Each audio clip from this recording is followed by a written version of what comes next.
Good morning, and welcome back to Daily Dhamma, a letter to our children.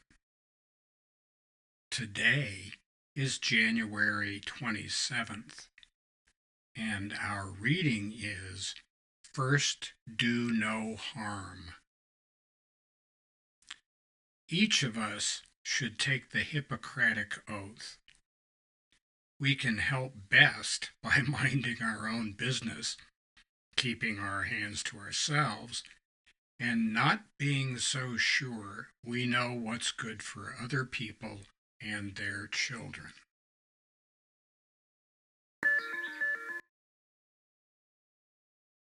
It is funny, not funny haha, funny odd, how science is used to control people and the things you can get people to do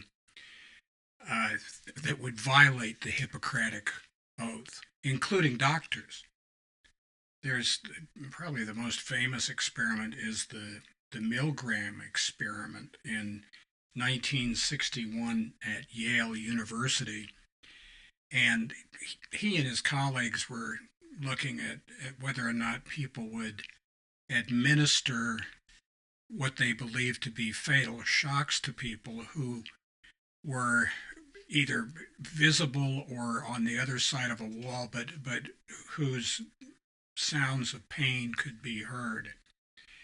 And they pretty much agreed amongst themselves that, 2 or 3% maybe might do something like that. But it turned out that they were wrong. The way it was set up, you had somebody in a white lab coat who looked to be the doctor, and the doctor would explain that they're trying to teach this other person some stuff, and if the other person failed to give the right answer, the nice person under the direction of the doctor would administer a shock. And don't worry about this. This is perfectly okay. It's all been approved. And the guys who put on the experiment thought, well, there might be a couple of idiots that would do this. But it turned out that people were quite willing to crank the dial to past 300 volts and up to 450 volts, which were most certainly fatal electrical charges. And as long as there's a guy in a Dr. God get up saying, go ahead and you need to do this, they were happy to do it. And the range was somewhere between 28% and 91% of subjects were willing to administer fatal shocks, with the average being 61% and 68% on two different occasions that they ran this. Now, this has been duplicated and redone all over the place, and it does not fill anybody with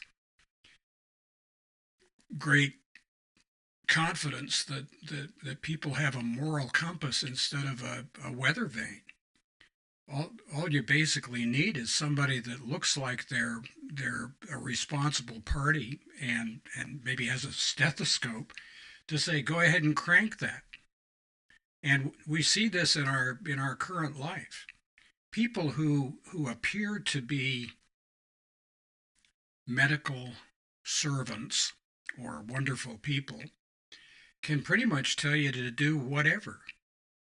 And there's a shocking number of people that'll say, well, okay, I guess if you want us to do that, but I mean, you're a doctor, for crying out loud. Of course, we have to follow what the doctor says.